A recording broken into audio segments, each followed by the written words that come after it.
আসসালামু আলাইকুম দর্শক শ্রোতা, আমি নাঈম ইসলাম আপনাদের সামনে আবার আরও একটি ভিডিও নিয়ে হাজির হয়েছি।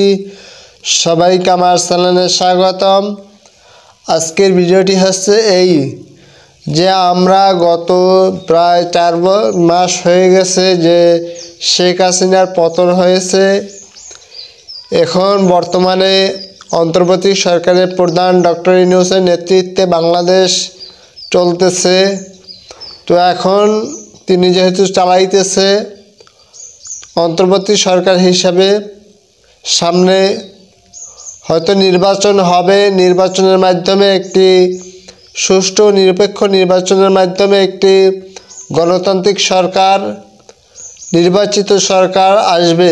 এখন সেই নির্বাচন আসলে কবে হবে? ইতিমধ্যে আমাদের যারা প্রধান বিরোধী দল যারা আছেন, রাজনৈতিক দলগুলো, বাংলাদেশ জাতীয়বাদী বিএনপি এবং বাংলাদেশ জামাত ইসলামী, আরও যে সকল রাজনৈতিক দলগুলো আছে, তারা চাইতেছে অতি তাড়াতাড়ি একটি নির্বাচন। কিন্তু এই অন্তর্বর্তী সরকার এবং ছাত্ররা তারা চাইতেছে যে এই ফ্যাসিস্ট শেখ হাসিনার যতগুলো বেআইনি আইন পাশ করা আছে এবং এই আইনগুলো সংস্কার করতে এবং নির্বাচন ব্যবস্থা, বিশেষ করে যেই নির্বাচন ব্যবস্থা একটি শেষ করে দিয়ে গেছে, এই নির্বাচন ব্যবস্থা যাতে ঠিক করা যায় সেই দিকে তারা মূল ফোকাসটা দিতেছে এবং চাইতেছে সামনে এমন একটি নিরপেক্ষ নির্বাচন উপহার দিতে যেখানে জনগণের ভোটে কোনো কারচুপি হবে না। জনগণের ভোটে একটি সরকার আমাদের উপহার দিতে চাইতেছে। তো কবে নাগাদ আসলে এই নির্বাচন হতে পারে বিভিন্ন সময় আমরা শুনেছি, কিন্তু এখন আমরা প্রধান যিনি উপদেষ্টা আছে ডক্টর মোহাম্মদ ইউনূস, তিনি গত 16ই ডিসেম্বর বিজয় দিবস উপলক্ষে একটি ভাষণ দিয়েছেন। সেখানে আসলে তিনি নির্দিষ্ট করে বলে দিয়েছেন যে রাষ্ট্রীয় অতিথি ভবনে যমুনায় গতকাল বিজয় দিবস উপলক্ষে জাতির উদ্দেশ্যে ভাষণ দেন প্রধান উপদেষ্টা ডক্টর মোহাম্মদ ইউনূস। আগামী সংসদ নির্বাচন কবে হবে সে বিষয়ে ধারণা দিয়ে ডক্টর ইউনূস বলেন যে গতকাল বিজয় দিবস উপলক্ষে জাতির উদ্দেশ্যে ভাষণে তিনি বলেন যে 2025 সালের শেষ দিকে থেকে অথবা 2026 সালে প্রথমের মধ্য নির্বাচনের সময় নির্ধারণ করা যায়।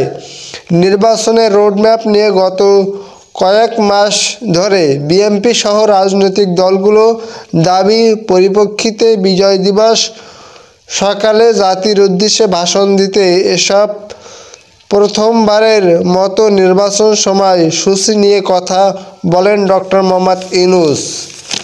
তো আসলে কয়েকজন উপদেষ্টা আগামী বছর নির্বাচন হতে পারে আভাস দিলেও তা ছিল তাদের ব্যক্তিগত মত।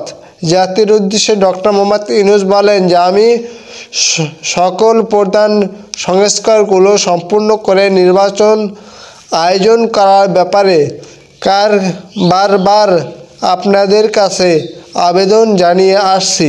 তবে রাজনৈতিক ঐক্যমতে আমি আবার বলছি, যদি অল্প কিছু সংস্কার করে ভোটের তালিকা নির্ভুলভাবে তৈরি করার ভিত্তিতে নির্বাচন সম্পূর্ণ করতে হয় তাহলে 2025 সালের শেষের দিকে নির্বাচন করা হয়তো সম্পূর্ণ করা সম্ভব হবে।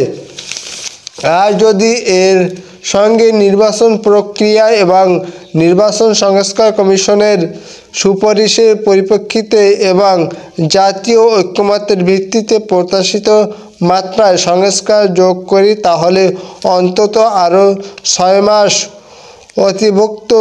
অতিরিক্ত সময় লাগতে পারে। তিনি বলেন সবকিছুই সময় সাপেক্ষের ব্যাপার।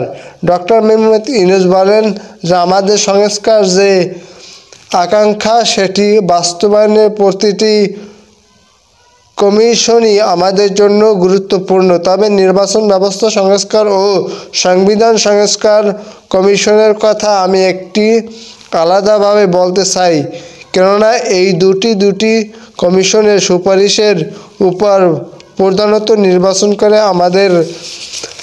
নির্ভর করে আমাদের আগামী নির্বাচন ব্যবস্থা। আসলে আগামী নির্বাচন কবে হবে এটি আসলে একটি সময় সাপেক্ষ ব্যাপার। তো আসলে যেহেতু আমাদের নির্বাচন কমিশন গঠন হয়ে গেছে এবং এই যে আমাদের শেখ হাসিনার যে বানানো সংবিধান ৭২-এর সংবিধান সেটি পরিবর্তন কিছু হবে, সেই সংবিধান পরিবর্তনের কমিশন তাও গঠন হয়ে গেছে। যেগুলো আসলে গণতান্ত্রিক দেশে সাংঘর্ষিক কিছু বিষয় আছে এইগুলো পরিবর্তন করে তারপরে আগামী নির্বাচন হবে ইনশাআল্লাহ। এ ব্যাপারে তিনি ডক্টর মোহাম্মদ ইউনূস যারা রাজনৈতিক দল আছে তাদেরকে আশ্বস্ত করেছে। যদিও এ ব্যাপারে বিএনপি খুশি না, বিএনপি চায় আরও আগে নির্বাচন চাইতেছে, কিন্তু এটা আসলে সম্ভব না। যদিও এটা বলছে যে আগামী ২৫ সাল এবং ২৬ সালে নির্বাচন হবে, কিন্তু এই অন্তর্বর্তী সরকারে যারা ছাত্ররা আছে উপদেষ্টা মণ্ডলীতে এবং ছাত্ররা যারা দেশটাকে স্বাধীন করছে তাদের দাবি সম্ভবত ২০২৮ এবং ২৯ সালের দিকে নির্বাচন। এটা অধিকাংশ জনগণেরও দাবি এটাই। তো দেখা যাক আসলে কবে নাগাদ এই নির্বাচন হয়। তো দর্শক, আশা করি ভিডিওটি দেখছেন, সবাইকে অসংখ্য ধন্যবাদ।